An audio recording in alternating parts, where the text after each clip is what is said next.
A quick warning before we start the show. This episode contains language and topics, including suicide, that may not be suitable for all audiences. If you or someone you know is struggling with suicidal thoughts, help is available. Get in touch with a trained counselor at the Suicide and Crisis Lifeline by calling 988, texting 741-741, or visiting 988lifeline.org. I think the best description of grief that one could have is if you imagine a box with a ball inside of it, bouncing around inside that box, and a button, right? So when something bad happens, the box is very small, the ball is very large, and the button's there. And every single movement of that box, the ball hits the button and pushes the grief button, and you're hit with this unbelievable, overwhelming thing of grief. When something awful happens, that button's being hit constantly, and it just shocks your system. Over time, the box gets bigger and the ball gets smaller, but the button stays the same. So the button doesn't get hit as much, but the button still gets hit.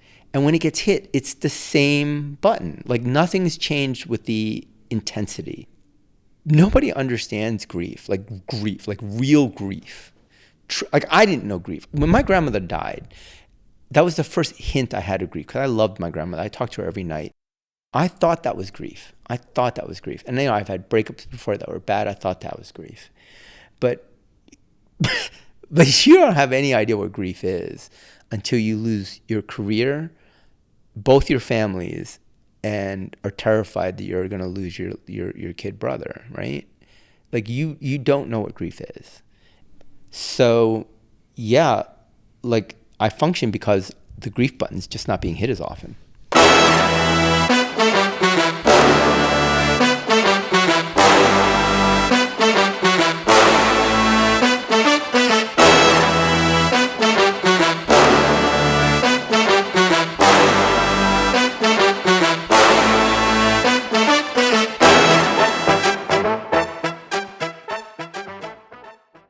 Welcome to The Dad Bod, a podcast that tells the story of what it means to be a dad today, one dad at a time. My name is Sean, and I'm a dad living in New York City with my wife and our two young native New Yorkers. The formula for The Dad Bod is simple. Each episode, we're going to interview one dad to get his story of being a dad. Over time, all these stories will start to create the bigger story of what it means to be a dad today. Thank you so much for tuning in to this first episode of Season 3. If you like what we're doing with the Dad Bod, show some love by giving the show a 5-star review wherever you get your podcasts. As a bonus, if you pair your 5-star review with some words of your own on Apple Podcasts or an episode comment in Spotify, send an email to sean@thedadbodpod.com so that I can thank you with an exclusive Dad Bod pin, perfect for putting on a backpack, a ball cap, or even a jacket lapel. The Dad Bod is all about genuine stories of modern fatherhood. So by elevating the show, you're also elevating the story of what it means to be a dad today. Thank you again for supporting the Dad Bod. So the voice you heard at the beginning of the show belongs to my new friend and fellow dad, Logan. Special thanks to our mutual friend Lacey for introducing us.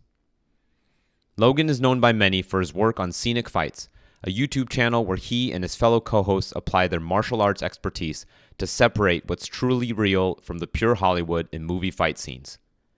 Scenic Fights recently reached 1 million subscribers, a milestone achieved by fewer than 0.1% of YouTube channels, on the strength of videos like Logan's analysis of John Wick's knife skills, which, at 2.7 million views, is Scenic Fights' most watched video. But when I ask Logan about Scenic Fights, it serves as a mere segue to the biggest fight scene of his life when, shortly after becoming a dad a decade ago, Logan found himself surrounded by his wife's battle with brain cancer, his father's decline, and his cousin's failed suicide attempt. If a happy life consists of health, wealth, and relationships, these events decimated all three for Logan and literally brought him to his knees. Fast forward to today. Logan is newly married to his wife Sara, and his main focus in life is being a dad to his now 10-year-old son. His number one advice when it comes to fighting is do everything you can to avoid the fight. He gets off his scooter at intersections to look both ways. He's a self-described funcle to Sara's son, And his own son just joined a soccer league, so that makes Logan a soccer dad. This split screen of Logan's life, today's peace next to yesterday's grief, brings to mind one of the many sayings that Logan uses to guide his life and prepare his son for his own. Here's the world. Beautiful and terrible things will happen. Don't be afraid. All right, enough talking now. Here's my conversation with Logan, Fight of Dad.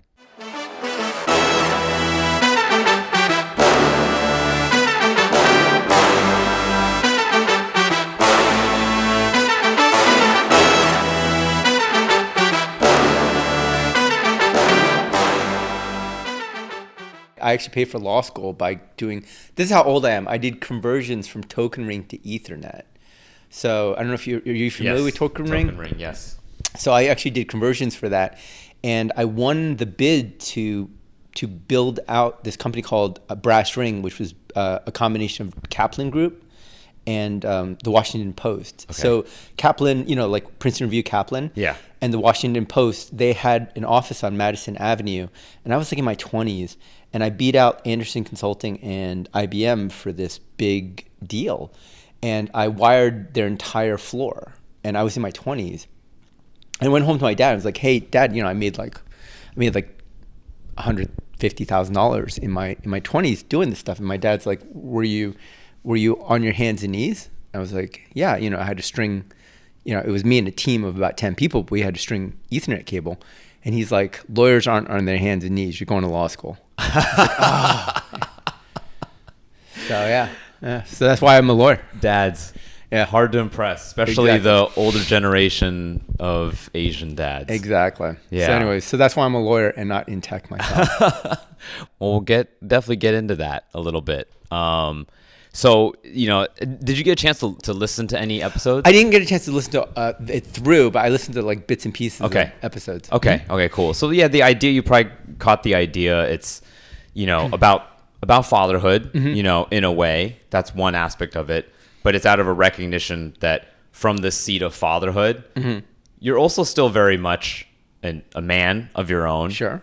And you're also a son. And you're also all these other things that you do. So the way we'll start is I have like a standard boilerplate question. Sounds good. And then from there, we just kind of take it organically. I have some things in mind to talk about. Is there anything you want to talk about in particular? I mean, I have no preconceived notions, so you just direct me wherever you want to go.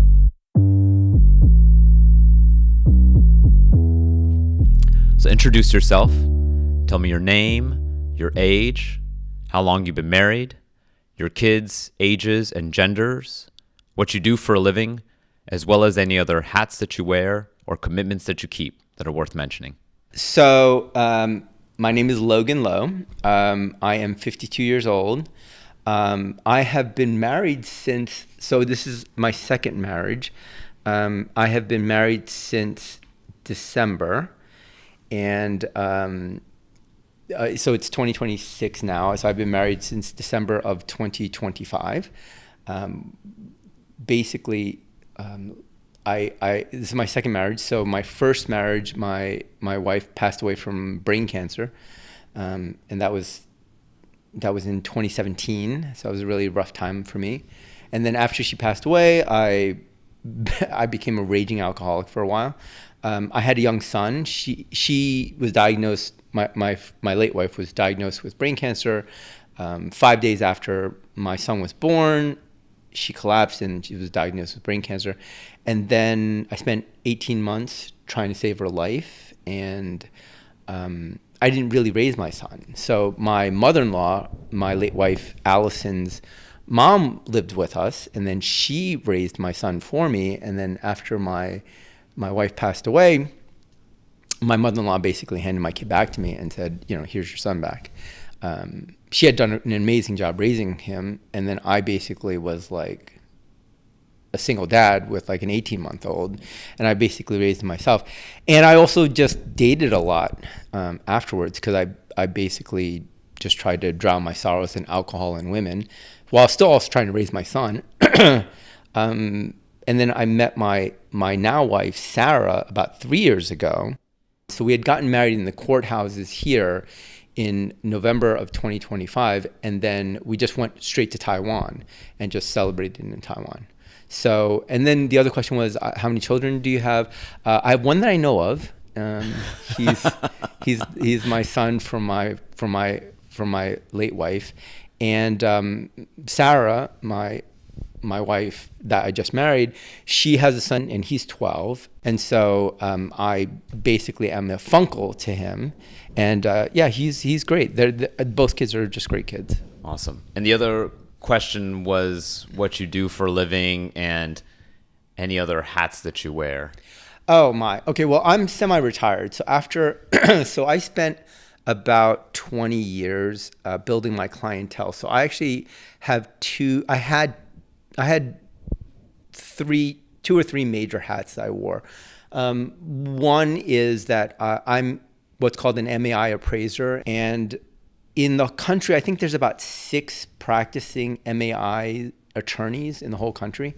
And so I'm one of those 6. And so what I had done prior to my wife getting sick was I specialized in intellectual property law. As a lawyer, I lectured in Paris and I lectured in Malaga, Spain, as an intellectual property attorney. But as an MAI appraiser, I specialized in appraising what's called air rights. And air rights are a uniquely a New York City thing because it's so densely packed here in New York that we ran out of land here in Manhattan that you actually have to build up. A funny story is, you see all those movies and television shows where they have alleyways in New York City. Manhattan has no alleys. There's one alley left in all of Manhattan. It's in Cortlandt. It's a place called Cortlandt Alley, I think, downtown. And that's the only alley we have left. And my third occupation is I'm a martial arts instructor. So I taught something called Kali. But essentially, I'm semi-retired. So basically, I'm, for the most part, a full-time dad. I have a couple of legal clients. I have a couple of appraisal clients. And I do like a YouTube thing for my martial arts. But predominantly, I pretty much raise my kid. And I only work when I either really need the money or it's a really interesting project. Okay. And we'll start with the YouTube thing. Sure. It's called Scenic Fights. We just hit 1 million subscribers a couple of months ago. Nice. Which is, yeah, I know, it's That's shocking. amazing. I know, it's shocking. Apparently I think it's less than 0.1% or 1%. I don't know. Hit 1 million. I was shocked by this. So I actually get recognized on the street, which I find shocking because I'm just walking on the street and they're like, hey, are you Logan? And I'm like, yes, I am. So it's usually like a young teenager, so it's odd being recognized. So it's like I'm like a D-list celebrity. That's awesome. Yeah, it's an interesting story about that because the producer of that called me when my wife was sick because he was looking for a host for an idea he had for the show, and I said, how'd you hear me? He said one of your students came in to be a host, and that student is Fatah. He's also a host there now too. And Fatah had said, hey, if you don't use me, you should use one of my instructors, Logan. He's really good. And they called me and I said, I'm flattered, but my wife is sick. I can't do it. But good luck. And, if you guys ever do it, I'm happy to watch. I'll subscribe. And a year had passed and they called me again and they said, hey, we interviewed a bunch of people. We couldn't find anyone we like. Will you come in for a test shoot? I said, hey guys, like I'm flattered that you guys are still asking me. My wife just passed away. I'm spending all my time drinking and that would interfere with my drinking. So I'm flattered really, but good luck. And, let me know if you guys launch, and when you guys do, I'll subscribe and support you guys. And then I didn't think anything of it. A year after that, they called me again and they said, hey, we've done like 50 interviews or whatever it was. We never found a guy that we really like. If you come in just one time, we'll make it worth your while. I said, all right, fine. I felt bad because it's been 2 years. I've been waiting. I called up a buddy of mine and then I just went in and we shot it. I didn't think anything of it. And then he called me again and he's like, hey, you have like, we shot it, we put it up. You've got like 10,000 views on it already. I was like, what? And I'm like, I thought it was just a test video. So that was our first video. So if you go on YouTube and you look at the John Wick video that went up, that's the actual, that's what I thought was the test video. And that actually ended up being the first video for Scenic Fights. And that, I think it's got like I don't know, it's got like 1 million views on it or something like that. So it's doing really well. At some point we might make money on it. But the way YouTube's designed these days, it's not very lucrative at the moment. But I mainly do it because my kid thinks it's cool, and you're a dad yourself, obviously.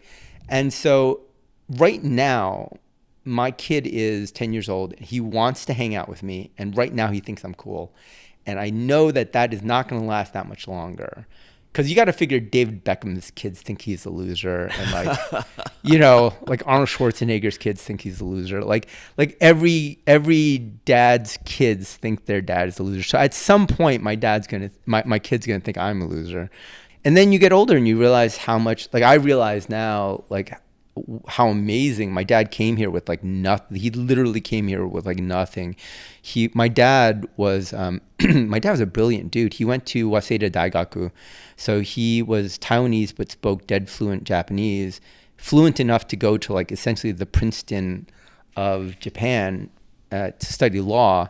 Came here to the US, didn't realize he couldn't use his law degree here, had to go to law school again, decided not to, became a janitor instead after going to like the Princeton of Japan, and then just raised a family not speaking any English and like not having a dime to his name, and basically putting himself through everything and raising 3 kids, putting 3 kids through like Ivy Leagues, 3 kids in Stuyvesant. I mean, he did a great job. And again, I thought he was my hero as a kid. Then in junior high school, I thought, oh my God, my dad's so lame. And then, you think your dad's lame for a while. And then when you're older, you appreciate like all the amazing things your parents did and do for you. And so my dad passed away. Exactly 90 days after my wife passed away. So my late wife passed away May 24th of 2017. And 90 days later, my dad passed away August 24th of 2017. And during this time, my cousin who I raised basically was in jail in Dallas because he had bought a pistol to like commit suicide, and then he changed his mind last minute, but accidentally discharged a gun and shot into his neighbor's apartment. So he's the only one of the 3 who's alive at this time. But it was like the most amazing thing. Like I know this is a very desultory conversation. I'm all over the map, but when my wife collapsed the first time, they had to remove her skull when they brought her to the ER. And I'm sitting there at the ICU after they had removed her skull. And I got a call from my mom, and she's like, hey, your dad's in the ER. And she's like, you have to come out to Queens right now. Your dad's in the ER. We need you. And I said, I can't. Allison doesn't have a skull. I'm like looking at her right now. And, my son, your grandson's home alone right now. And then I can't make it. And then I hang up. And then literally right after I hang up with my mom, my cousin calls me and said, hey, listen, I need you to fly to Dallas. I'm like, what? I can't. And she's like, you have to. I'm in jail. I'm like, what? What do you mean you're in jail? It's like, I bought a gun, put it in my mouth. I jerked my head back, and then I shot in my neighbor, and they dragged me out in my underwear.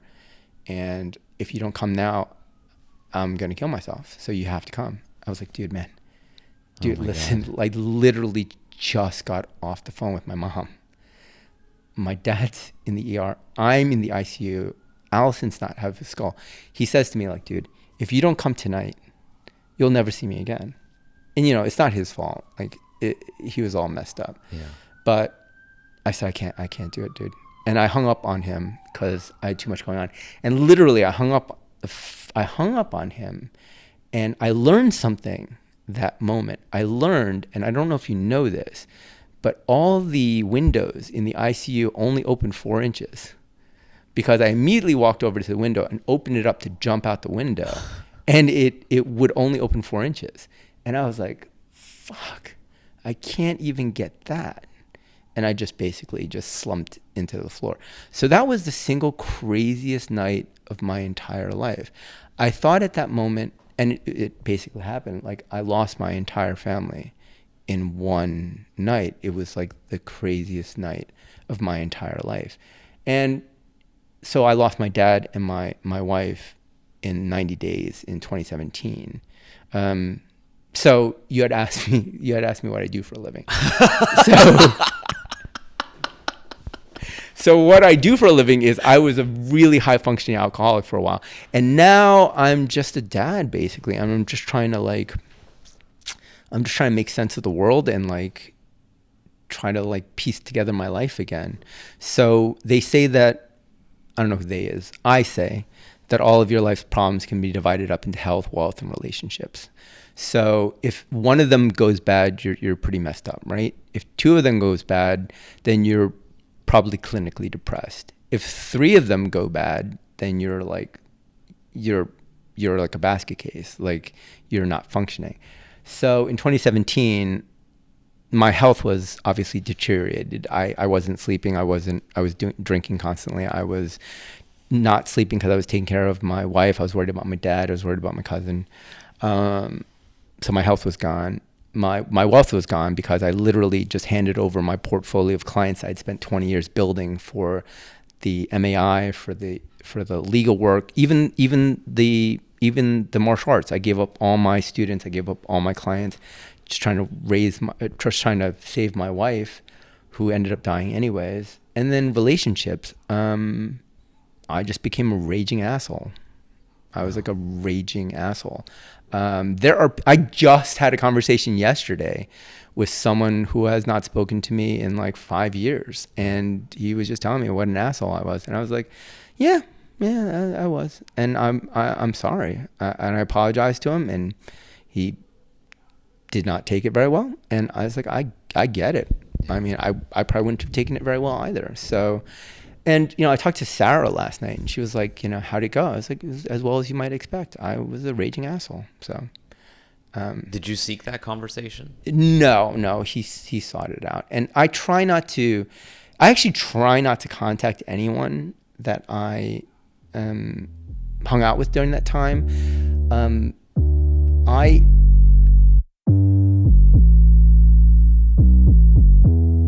So between the ages of 14 and 32, I dated like 6 women, and they were like long relationships. But I'd never actually asked out anyone. I'd never walked up to a complete stranger and asked them their number. I'd never picked up anyone. I'd never gone on a dating website. So I decided like, hey, I want to meet someone I want to marry. So I decided I want to see how many people I could date. So I went on I wrote about this recently. I went on 160 dates in 18 months with about 60 to 80 women. And the reason why I'm not sure how many women it was, because you know how sometimes you're on a date and you think it's a date, but they're just like, oh, we just got coffee, So, and then sometimes you think you're just getting coffee, and they're like, oh no, we went on a date. So I dated about between 60 and 80 women, looking for Allison, basically. And I told Allison when we met, like, I've been looking all over for you. Yeah. Like, I've been looking for you for like 18 months. So how did you know that you found her? That's it. So I told Sara this too, and that's my current wife. I said to her, I have never cheated on any woman I've ever dated, but I've broken up with many women, and the reason why is because the moment I felt like, oh, I can't be faithful to this person, I would break up with them. Because I always figure it's better to break up with someone and just be the douchebag by breaking up and being honest than like cheating and just being a cheater. But when I met Allison, I thought, oh my God, if I end up with this girl, like, I would be so lucky. And I remember being with Allison thinking, at one point, she's going to wake up and realize what a terrible mistake she's made and how she's dated down, and she could do much better than me, but she never did. And so she passed away thinking that I was great, and she never came to the obvious realization that she could have done much better. And with Sara, it was the same thing. I married her. I knew right away that I would end up wanting to marry her. Whether or not she wanted to marry me would be a separate matter. But the reason why I married Sara and the reason why I married Allison was the same reason, which is I knew with both of them that I was lucky to have both of them. And my only hope is that neither of them realized that they could both do much better than me. And, I wanted to lock them down before, because now Sara now needs to get court intervention to leave me. Like prior to us getting married, she could have just been like, dude, listen, this is not working out. And clearly I could do a lot better than you. But now she has to get lawyers involved. Yeah, it's expensive. There's expense involved. Like, might not be worth it. I feel I've reached a point where she's like, well, I could do better, but there's a lot of pain and suffering involved to like leave you now. So I've made it so that it's an arduous task for her to actually have to leave me now. So you've a lot has happened in your life. A lot has happened in your life. I guess let's go to back to 2017. Sure. You were already, I think, seemed like you had already undergone one kind of transformation beforehand that led you to meet your wife. Mm-hmm. So there's that happened, sort of deciding to say, hey, I want to go find the woman I want to marry. And now here you are, like she's dying. Right. And all the other stuff that happened with your dad and with your cousin. Did I imagine you had no warning that any of that was coming? No, Ernest Hemingway had this great line which says, life is gradually and then suddenly. And that's how life is, right? Like you're just like, for me, my kid is going to go to middle school soon. And I remember going to middle school. I remember looking for a black shirt to go with a white suit I had found. The suit was polyester. Nice. I'm pretty confident that the shirt was polyester as well. And I remember that distinctly. I remember going to a store called Alexander, which is for poor people, which makes sense because I was very poor when I was younger. And I remember that distinctly. And then the next thing you know, I'm like married with a kid. And then I'm a widower. And it just seems like, what the hell happened? It was like just yesterday I was looking for that shirt. Yeah. And just yesterday trying to figure out if I could find a white suit to go to this junior high school prom, which was incredibly important to me. To meet a girl whose name I don't even remember. So it's gradually and then suddenly. I think that it perfectly sums it up. Yeah. And is it back to being gradually, you think? It sounds like it, the way you're talking. Not really. So I only have about 8,000 days left on the planet, which is not a lot. And that's average, if you go by the average. Probably less than that, since it's been a while since I've done the computation. So right now I'm on the tail end of it. So I feel a lot of pressure to get a lot of stuff done. So I'm an old dad. I don't look it. So I look like, if you go to my YouTube channel, like I look the same age as everyone else, and everyone else is in their 30s. But I'm actually 52. I'm going to be 53 this year. And the reality is that I know I only have about 8,000 days left on the planet, and I've used up. I'm well past my time here. And so right now I'm just trying to set up my kid so he's ready. And that's what's in my mind all the time. I got to get this kid ready. So it's all health, wealth, and relationships, right? So I need to know that he's physically ready for the world. He's mentally ready for the world. He's financially ready for the world.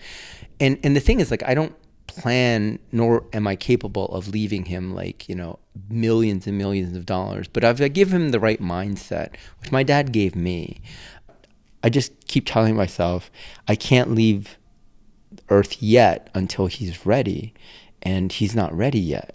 And so that's my only plan. Like, that's the only thing I care about. My job is not to make as much money for the kid. My job is to make it so that he doesn't have to worry about money because he's got the right mindset. My dad ran a restaurant, had a fish store, and became a real estate broker. With those three things, he put 3 kids through college, 1 kid through medical school, 1 kid through law school. I mean, it's about the mindset. So my job right now is getting the kid in the right mindset. Yeah. And how are you going about doing that? Does it involve martial arts? It does to a limited extent. He's been doing jujitsu for a while, and I teach Kali, so I just started teaching him Kali not that long ago, only a few months ago, because, it's all weapons based, so you don't want to teach a really young kid weapons too early. But I'm basically doing basic things like stepping. But no, it's about, I think for children, you can tell right away kids that come from a place of security and safety and love, and kids that don't. And the kids that come from a place of security and love, they know that, like, hey, I have permission to try and fail. Teddy Roosevelt said, he'd rather be with those that try and fail greatly than the timid souls that don't do anything at all. Again, I'm paraphrasing. And that's kind of what I want for him.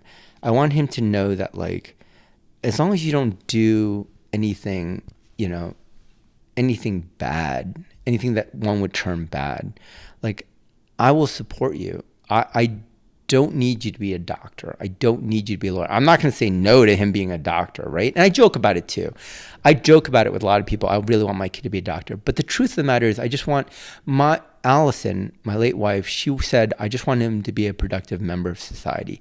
And that's what I want for him. I want him to have a life of meaning, and I want him to be proud of what he does.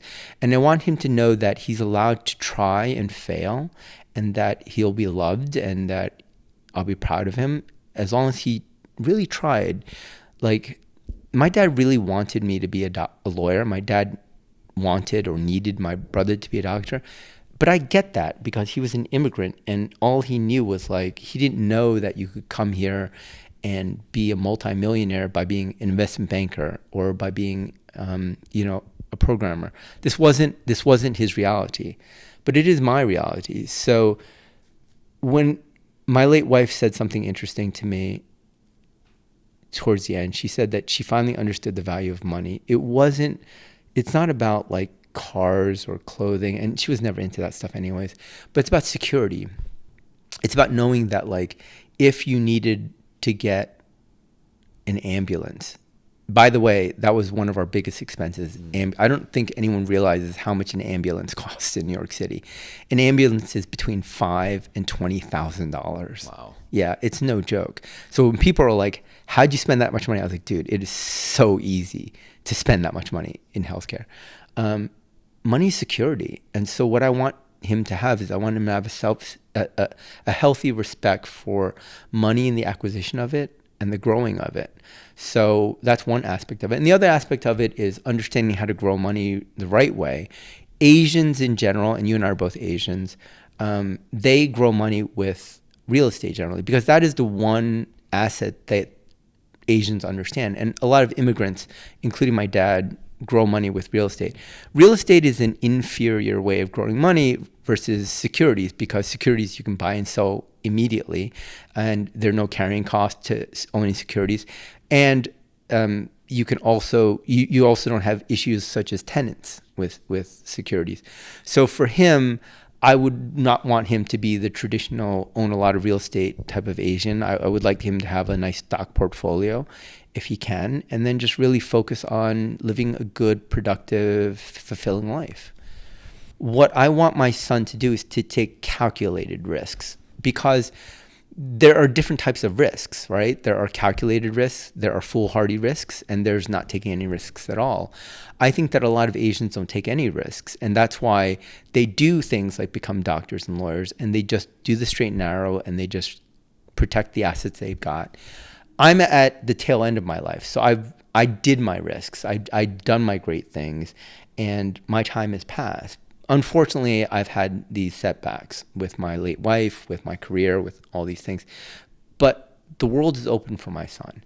And I want him to know, like, listen, no matter what happens, like, I'll be there for you. And you have a base, which is, I will give you, when I pass away, you'll get the apartment that your mom and I bought together. So that is your base. Like, that is what we will be able to give you. I won't be able to give you much beyond that, but that is a huge asset that at the very least you will have a roof over your head. And that is the one Chinese thing I can do for you. I can give you a roof over your head, right? Everything else you're on your own. Like, you know, you're going to have to make your own money. You're going to have to make your own way in the world. But I'll give you a roof over your head. My late wife was an amazing soccer player. She played it since she was in elementary school. She played it all the way through college, and she was a phenomenal soccer player. I played no soccer. I played no team sports. I basically, if it doesn't involve one-on-one violence, like, I'm not interested in it. Like, I just have no interest in it. But my kid loves soccer. And the thing is that, like, when my late wife and I almost never fought, but when we did, it was about what physical things we wanted for him. And I didn't want him to do soccer. And I thought, okay, she's not here, so I'm just going to have him do martial arts. But he found soccer on his own. And the thing is about 3 weeks ago, he asked to join a soccer league. And I was at a crossroads, because I once had a really bad fight with my dad. And I said a lot of things I didn't mean. But one thing I did say to him I did mean was that it's not fair. You got to live your life. And I became a lawyer. I didn't want to be a lawyer. I became a lawyer because you wanted me to be a lawyer. So you got to live my life, and that's not fair. You got to live your life and my life. But we all only get to live one life. There are a lot of things I wish I did better with my dad. I wish I was nicer to him, especially towards his end, but I was so fucked up at that time. That's my excuse for that. But, you know, I just wish I was nicer to him at the end. But he was a great man, and I loved him deeply, and I just wish I could have expressed that better. But I digress. Regarding my son, like, I really want him to learn martial arts. I really want him to take on the mantle that I have, which is as a martial artist. But then I realized, like, I can't be a hypocrite. I can't make him live my life. He's got to live his own life. And besides, Allison would have loved for him to take up soccer. So I said, dude, if you want to join the soccer league, let's do it. So I signed him up, and now he's part of a soccer league. Yeah. And now I'm a soccer dad. So, you know, and that's the thing. Like, I try my best to lead by example, and I try my best not to be a hypocrite. Like, how I live my life is through, like, little pithy instructions, mantras, if you will. And I try to give him those mantras so that he has them for himself, because they're little instructions I give myself that have massive results for me. And I feel if I just give him those little instructions, maybe they'll have massive results for him. Yeah. What's one that you find yourself saying a lot these days? Oh, there's so many. I say them to me constantly. It depends on what the context is, right? So I mean, okay, let's talk about, it depends on the context. So let's say fighting. So I do Brazilian Jiu-Jitsu. One thing is, when in doubt, build height. So what that means is, if I don't know what I'm doing and I'm rolling around on the floor and I'm getting beat, or I mean, it's chaos, because violence is chaos. If I don't know what I'm doing and I don't know what to do at that moment, all I'm going to try to do is I'm going to try to have my head higher than his head. That's it. That's all I want to do. And just by trying to make my head higher than his head solves a lot of problems. So that's in a violence context. In an interpersonal context. So I just said this to Sara yesterday. I said to her that, because she's like, you know, why did you talk to a guy that, like, obviously dislikes you and just wanted to hear an apology from you? I said, because he deserved an apology. And I said, a mantra I say to myself all the time is, what if he's right? That's a powerful thing. And that's a powerful change. Another thing I say to him constantly is, we live our life by campsite rules. And the campsite rule, the number one campsite rule, is you leave a campsite the way you found it. So I tell my son constantly, 99.99% of our conflicts, kid, will go away if you just leave things the way you found it. Yeah. Like the kitchen, like there's a butter knife on the countertop. Yeah. Is this how you found it, man? Like, dude, when you walked in the kitchen, was this butter knife here? No, dude, now we're in conflict. Now we're in a conflict. All this conflict would go away if you just followed the campsite rules. Yeah. Leave things the way you found it. If you just leave things the way you found it, we have no problems. It's like these little short rules that have massive benefits. Do you know why we have rules? Why do we have rules? Do you know why? I mean, I think it's in our nature. I think that there's probably a lot of reasons, but one reason is I think we like to have control, and we want to sort of pre-schedule control. If we do it this way, Mm-hmm. you know, we're going to be okay. The reason why that's a good answer. I think a more succinct answer would be because I look at my life through the lens of violence. And the reason why I do is because violence is chaos. And we're always trying to make order out of chaos. We have rules in our life because we create rules when we are not in chaos, so that when we are presented with chaos, we can handle the chaos. So when I walk into a room and it's a mess because my kid did not follow the campsite rules, I say, listen, kid, we had the rule when it was not chaos to just leave things the way they are. And that's why we have rules, because that's the paradigm that we set up for ourselves when we're calm and we don't have chaos. For when we know the inevitable chaos happens, that's why we have rules, because chaos happens. That's what life is. Life is chaos. Life is chaos. Violence is chaos. We need to handle the chaos so we get order again. And that's why we have rules. And that's why I have all these little rules for myself, because I know at some point I'll be presented with chaos.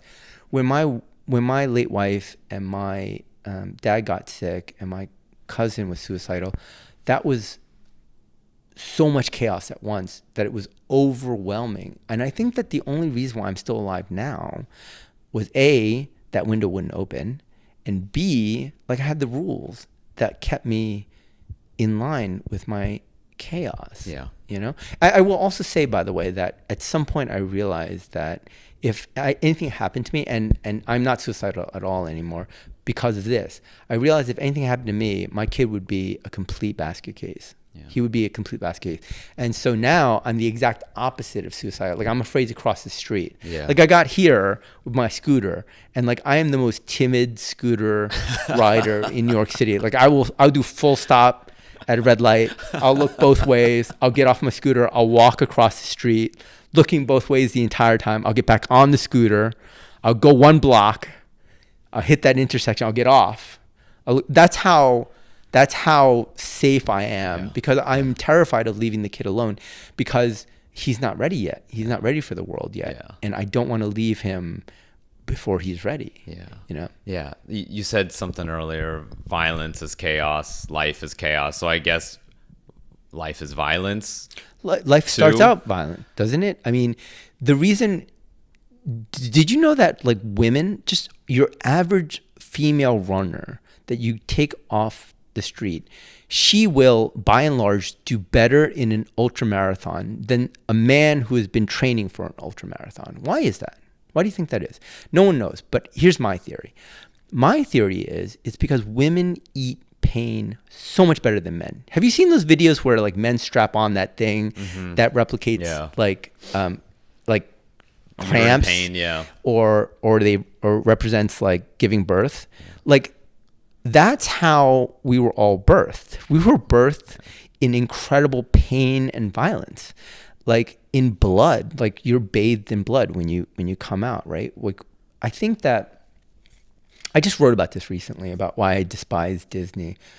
I think that the problem with Disney is the problem with America, which is the need to sanitize and to make palatable the unpalatable, because life is pain and violence. And I'm not a violent person, but I understand that life is violent. Like, you know, like it like I am not, I deal with violence, but I feel that everyone should deal with violence. It's like someone saying like, oh, I don't deal with money. Well, you're pretty lucky if you don't have to deal with money, because we all have to deal with money. Do you want to deal with money? I don't think anyone wants to deal with money, because it's dirty and it's kind of base, but we deal with it. It's the same thing with violence. I don't love violence.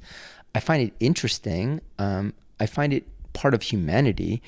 And I do think that violence is part of life, because chaos is part of life. So this is a long answer to a short question, but yeah, I think that violence is part of it, and I need to have my kid ready for it, because I would love for my kid to go through life and never run into violence. That would be wonderful. That would be wonderful. But that's not how life is. Look, I have no problem with Bambi or any of the original stuff that Disney does, because you write your own stories. That's great. But don't take an existing story and just whitewash it so that it's palatable, because life is not palatable. And that's what I'm trying to do with my kid. I'm not there to horrify him. I'm not there to scare him, but I'm also not there to make it so that like he's unprepared, because life is there's in my room, in my apartment, there's a huge I don't know what, it's like a painting, but it's a quote from it's a quote I love, and it says, "Here's the world. Beautiful and terrible things will happen. Don't be afraid." And that has been on my wall since before my son was born. And so those words are on the wall, and he sees it every single day. And it's one of the first things he's ever read. So as soon as he could read, and my son could start reading at 18 months. And at 2 years old, he read that whole line. He said, here's the world. Beautiful and terrible things will happen. Don't be afraid. That was one of the first things my son ever read. And that, again, is a mantra. That's a powerful thing, and it's a true thing. Another true thing I say all the time, and I tell him, is let true things be true. And that's a powerful thing too. Like, I tell him that his mom died of cancer. I don't whitewash it. And I tell him that one day I'll die. And Sara said to me, that's a lot to give a kid. And she's a teacher, by the way. And so I definitely am deferential to her when she gives me advice on child rearing, because she's very good as a parent. She's a phenomenal parent, and she's a phenomenal teacher and life partner. But I felt that, and again, I went through the same thing where she was right. But in this instant, I felt, I don't think she's right here, because he's already dealt with death. He's missing a mother. He needs to know that death is just part of life. And if I could put it off, I would, but I can't put it off because his mom's missing. And I don't want him to think about my death, but I do want him to be prepared that it will happen. So I'll say, and when I go, and he'll immediately say, but you'll never die. And I'll say, but I will. And he said, no, don't say that. And I said, okay, if you don't want me to, I won't. And that's how it always ends. It's always the same conversation. So when it comes to truth and not shying away from violence, I wanted to ask you about what it's like to do martial arts, mixed martial arts, jiu-jitsu, weapons work. Is that violence more real or less real than the violence in real life? Well, I mean, here's the thing. The truth of the matter is, all violence, if we're only talking about violence is the management of position. That's all it is. Violence is the management of position. So envision Arnold Schwarzenegger in his prime, right? Okay. And envision Steve Urkel, right? So you're picturing Steve Urkel, you're envisioning Arnold Schwarzenegger in a fight. The two of them are facing off. Who's going to win that fight? Arnold Schwarzenegger is going to win that fight. Clear as day, right? Now, same two things, same scenario, right? Arnold Schwarzenegger and Steve Urkel are at a party. Arnold Schwarzenegger is talking to a beautiful woman. Steve Urkel is behind Arnold Schwarzenegger with a baseball bat. Who's winning that fight? So position is everything. All violence is the management of position. Where you are positioned determines who wins that fight. So what I'm trying to do with my son, and what I do with all my students, is I try to improve the conditions in which they fight. So they have a little bit more knowledge than other people. They have a little bit more understanding about how they can position themselves. And they have a little bit more understanding about weapons work, which is basically just force multiplying, right? Because when you have a weapon, you are able to bring more force to bear. That's all it is. At the end of the day, like if I fight someone and I'm much more trained than them, and I am much more skilled than them, and I'm much stronger than them, and I'm much better positioned than them, but he lands a lucky punch and happens to have a knife on him, I will lose that fight. Because luck matters, position matters, time of day matters. Like all of these things that you don't think about matters. So all these movie fights that you see happen, yeah, like stuff like that could happen, but what's the most likely thing that happens? When it comes to a fight, you never know. Why? Because as I said, violence is chaos. You can never know how the fight will go. I would hope I would do well, but I wouldn't know. I honestly don't know.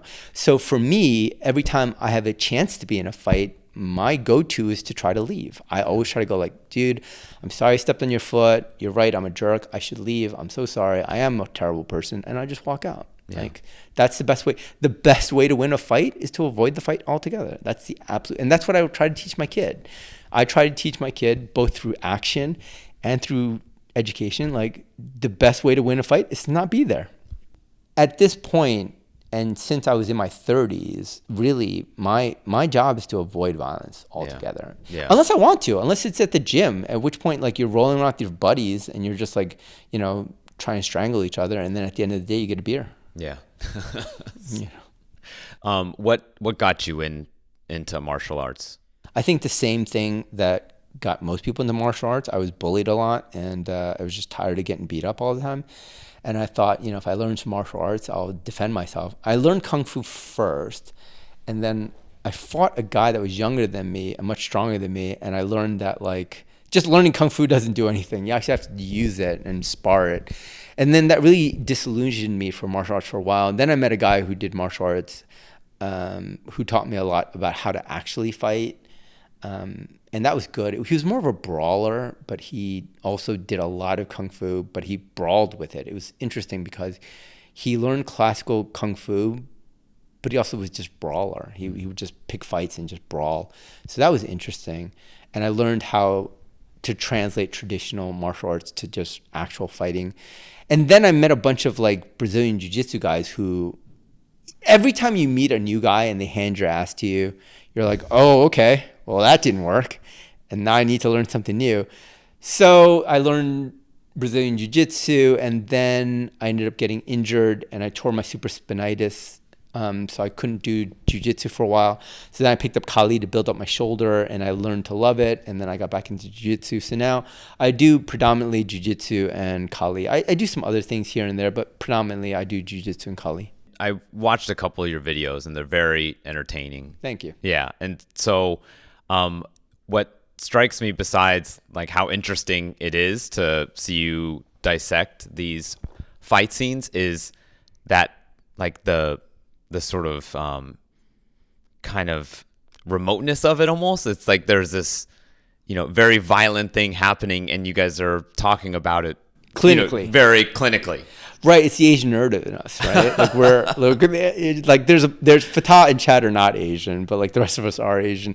It's the Asian nerd in us, right? We look at it cerebrally. I mean, I think that you can do any if you look at like the very best of the best in military in America. I mean, these are some really, really bright people. These are some brilliant minds who are looking at like some really ugly things.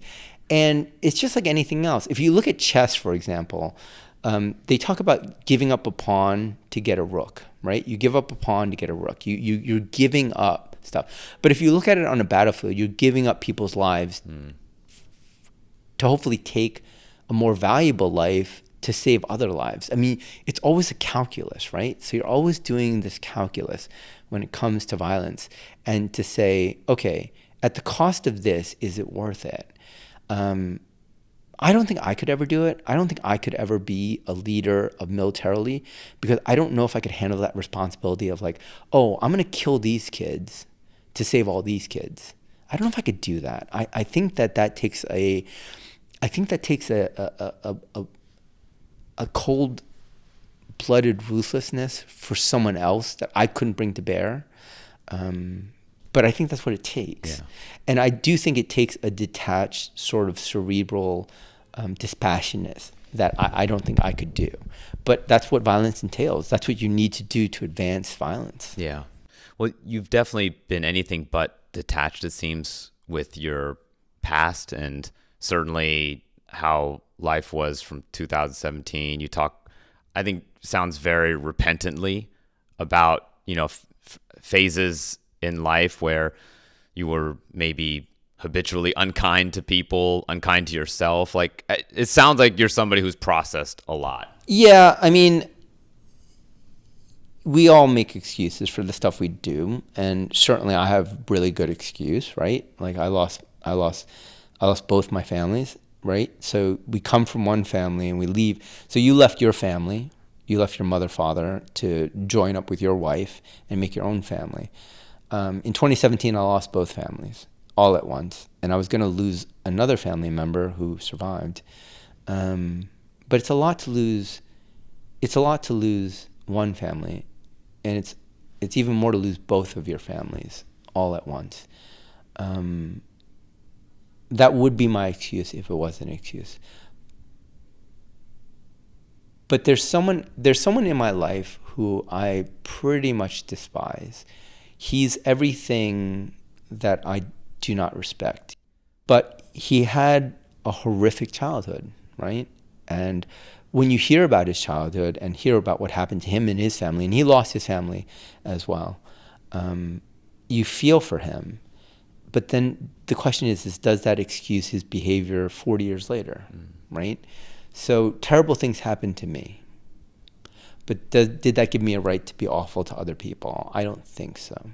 It is my excuse, but it is not an excuse. It is my excuse, and it's why I did it. But it doesn't excuse what I did. And so I feel repentant about it, and I feel bad about how I acted. But could anything have been done? I wish I wasn't that way. But at the same time, like, could anything have been done? And the other thing is, I had an interesting talk with a friend of mine. She was female, African American, and this was a Facebook disagreement. It wasn't an argument, but it was a disagreement. And it was about one of the Walmart heirs who gave away like millions, possibly billions of dollars. And she said this really, really mean thing about her and saying, oh, well, she's a billionaire. She could have given away everything, and said she just did it for the tax breaks or whatever. And I said to her, she is African American, and she is poor and very sweet girl. And I said, like, listen, if you had the exact same stimuli, like you were born to those parents and you were given that money and you were raised the exact same way, would you have done anything differently? And she wrote, LOL, I would hope so. And I said, but you don't know, do you? And she said, I guess not. And that's the truth of it. Because with the same stimuli applied to me, if the same thing happened to me in 2017, knowing what I know now, would I have acted any differently? I don't know if I would have. Likewise, let's just pick any one of the people I was awful to. If I did the same thing to them, I took away both their families, and I basically threatened their younger brother, because my cousin was essentially like my younger brother.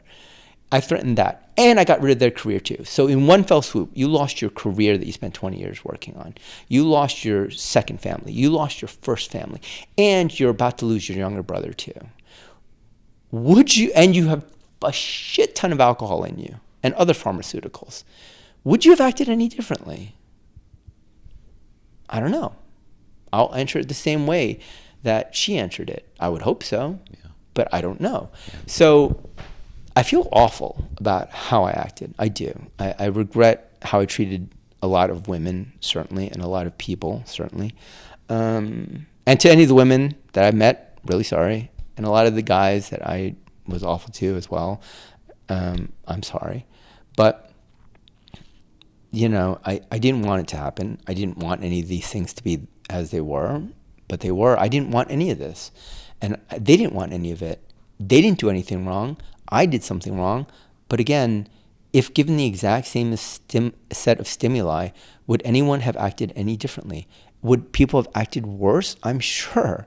Would people have acted better? I'm also sure. And I wish I could have been one of the people that acted better, but I wasn't. And, I'll have to carry that cross.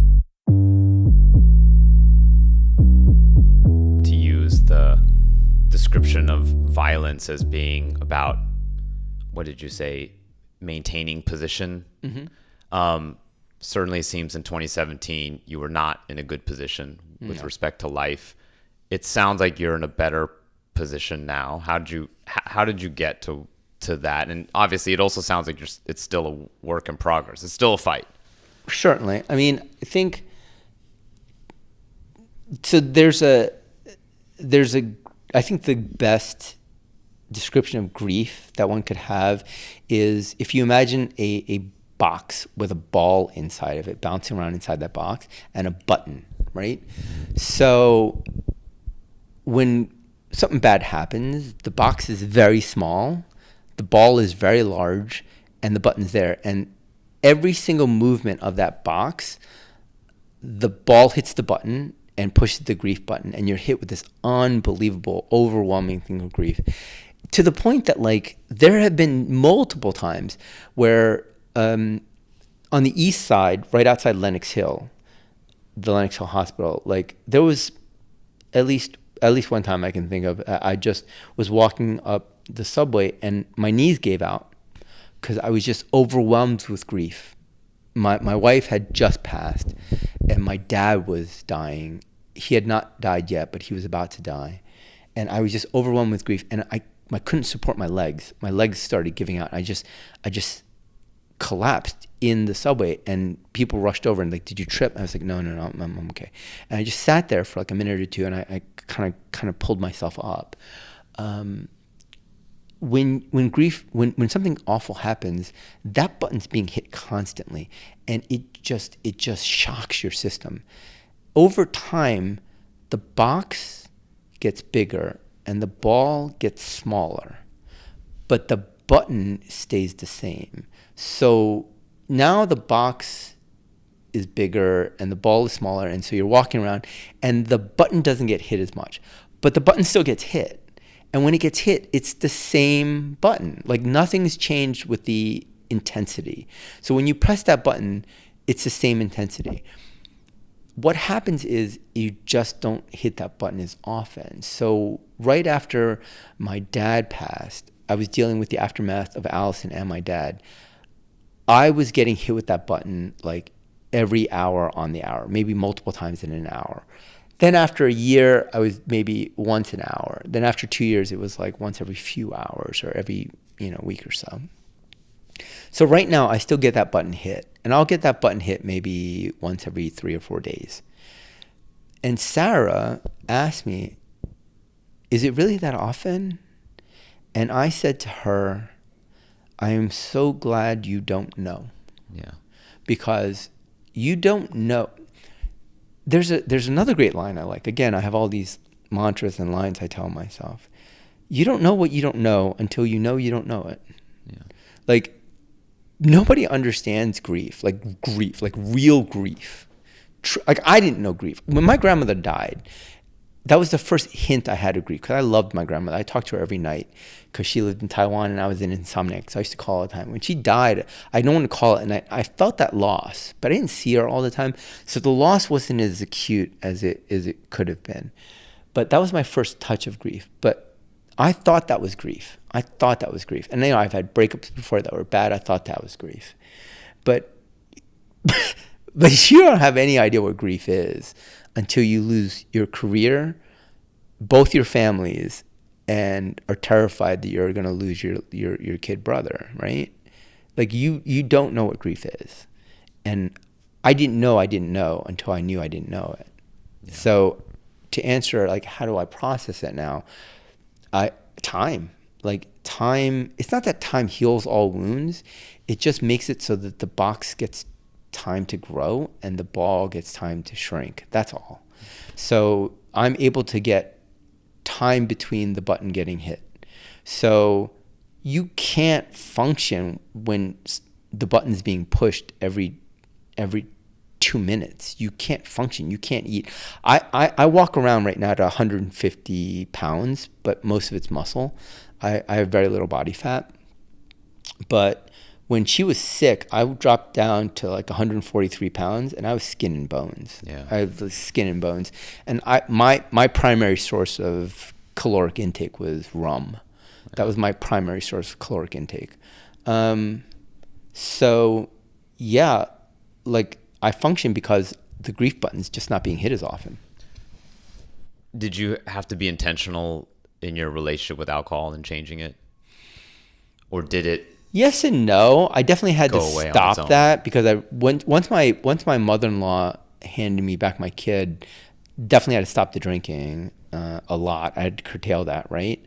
It was funny because like one of the biggest reasons why I stopped is my buddy Rick threw a fundraiser for me, and Ricky is a dear friend of mine. I've known him since college, and he had a fundraiser of mine, and he pulled me over after fundraiser. He's like, "Logan, we love you. We all care about you. We're worried about you.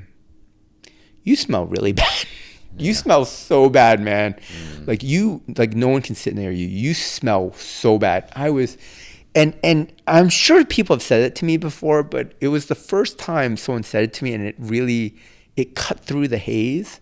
And I was like, I don't remember the last time I took a shower. I don't remember the last time I brushed my teeth or shaved. I don't remember the last time I changed my clothes. And that was the moment I felt embarrassment. I had not felt embarrassed. I mean, remember, I was collapsing on the street. I was like weeping in the subway. I was just basically like, I was literally walking around with like just alcohol in my hand constantly.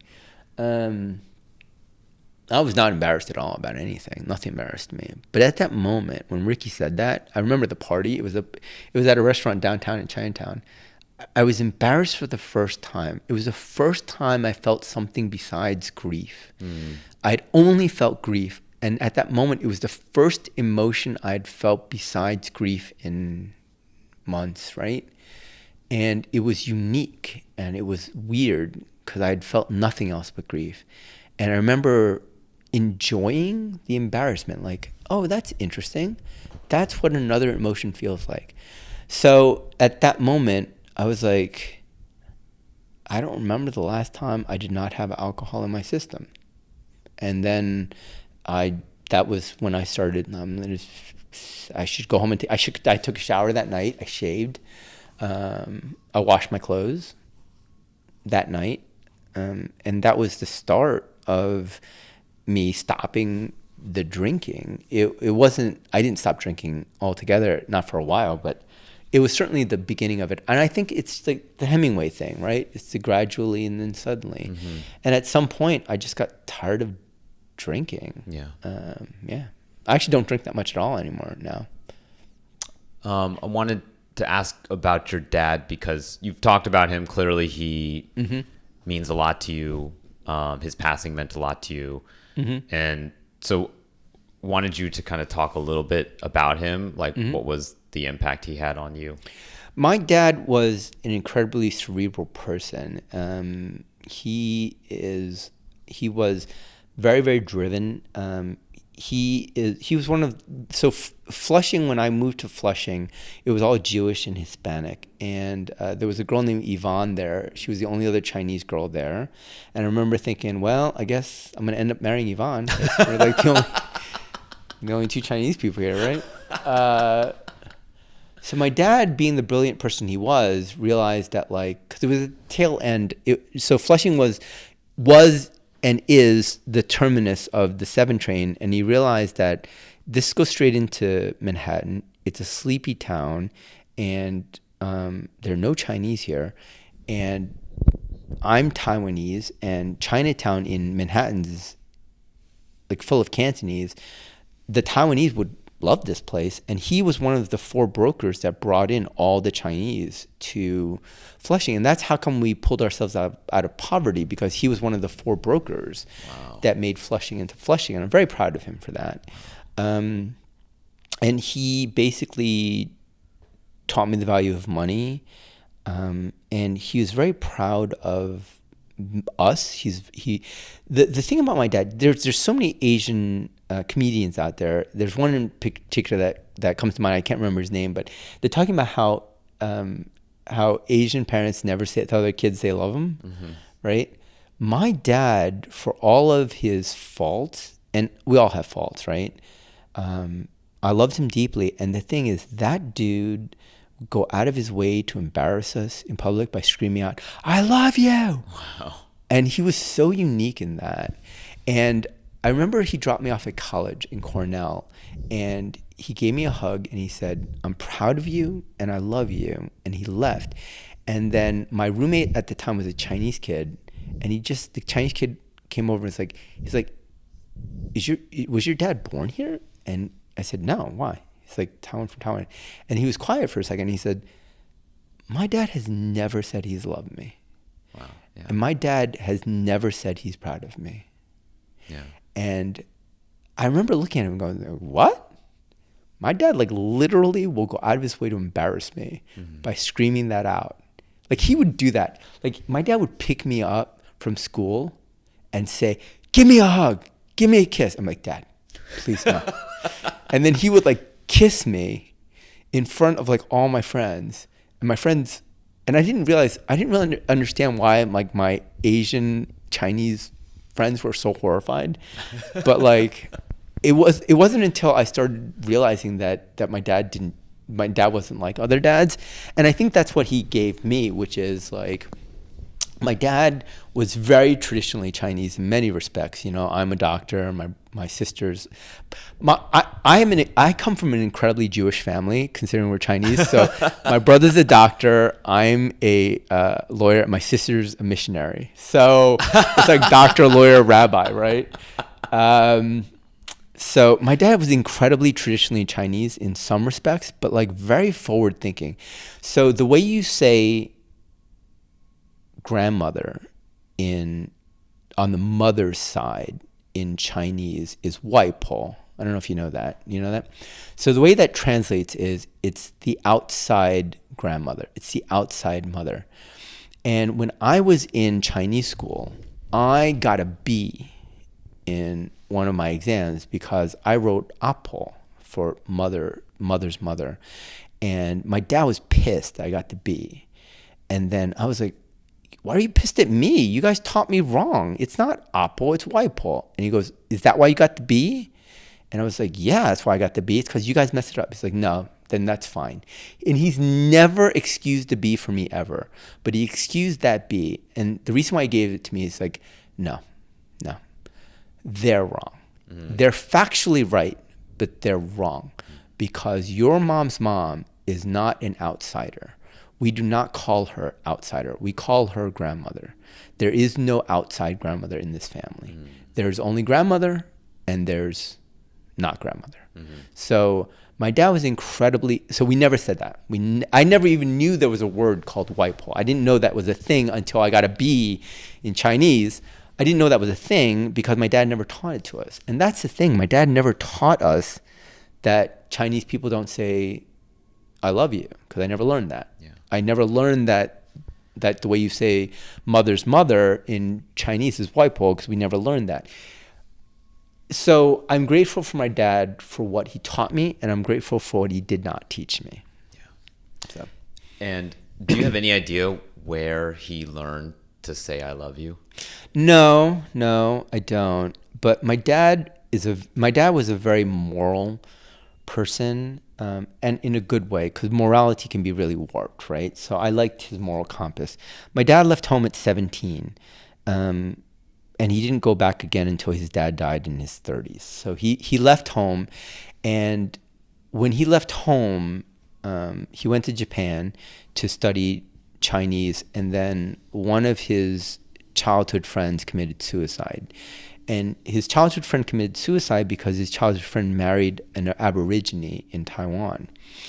And my dad was so disgusted that his countrymen would, in Chinese called peeping, right, would criticize his friend to the point that his friend killed himself, that he vowed, "I'm not going back." and he kept his vow until his dad died. He did not go back. He went back to Taiwan maybe a total of 4 times, but he didn't go back for 30 years because he was so pissed off. That's the type of guy my dad was, because he was like, fuck this place. I'm not going back to a place where like they call the mother's mother Waipo, like outside mother, and like you marry someone who's got darker skin and you're gonna fucking criticize them until they kill themselves. Fuck that place. That's my dad, and that's the type of morality he gave me. And basically it was, and he wasn't perfect, right? No one is, but he gave me a sense of like there's right and there's wrong, and you just have to follow the right and wrong. Cognizant of the time. Yep. And so I wanted to ask you just one more question, Sure. Which is a lighter one, Sure. unless it's not, which is, how's your dad bod? How is my dad bod? Like how am I physically? It could mean a lot of things. Okay. Well, I have a herniated disc in my back. So on my L4, L5, I have a herniated disc. But there's a saying I like, and I think it's from like the Little House on the Prairie books I read when I was a kid, which is, you can't have any great tragedy without some small benefit, right? And this is true of anything. And so I have a herniated disc. And this has meant that like I have to fight in a certain way, and I have to do all these weird PT calisthenics all the time. And for me, I've always been really physically fit, and I've always had a 6-pack, but I've really always wanted the 8-pack. You know, the bottom 2 abs. So it's pretty easy to get the top 6 abs, but the bottom 2 abs are really hard to get. Anyways, because I have a herniated disc, I've had to do planks every day. So I do these things called planks and beast crawls or beast walks, something like that. So I've been doing those now for about a year, and I finally have my bottom 2 abs. Nice. Which I've never had before, or I've had for like, no, that's not true. I've had them whenever I compete, and you have them when you compete for like a week. And then the moment the competition's over, they're gone. You have them for a week and they disappear. So I've been walking around with like my bottom 2 abs for like months now, and I'm like, man, I should compete right now because I've got these bottom 2 abs. Somebody needs to see this. So like in general, like when I wake up, I've got my abs. So I have a really great workout routine that takes about it takes from start to finish. It takes 5 minutes. And I've been doing this now for about a year and a half, and I'm probably in the best physical shape I've been in, in my 50s, which is astounding. But I'm also incredibly strong now because I've been doing, as part of the 5-minute workout, isometrics. So isometrics are fascinating because you not only increase the strength of your musculature, but also of your ligaments and tendons. Okay. And the reason why that's important is because now you're not just strong in your muscles, but you're strong in your ligaments and tendons. So you're strong from the beginning to end. So the entire length of the cable, if you will. And I didn't really understand that until I started doing heavy isometrics myself. And it's really fast. The isometric portion of my workout takes 90 seconds. Wow. It's 90 seconds every day.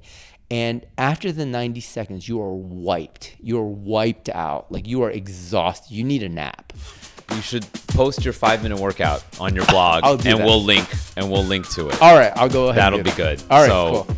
Logan, thank you very much. This has been a lot of fun. I'm going to keep an eye on you on Scenic Fights for sure. Thanks. I don't subscribe to much on YouTube, but I'm going to subscribe. They're extremely entertaining, so I recommend everybody check out Scenic Fights. Logan's on Scenic Fights. All right, take care. All right, thanks, Logan. Appreciate it. Okay. Dad number 25 and the first dad of the Dad Bod Season 3 is in the books. Big thanks to Logan for joining me and sharing his story. I hope this episode brought a little something positive to your day. Thanks again for listening.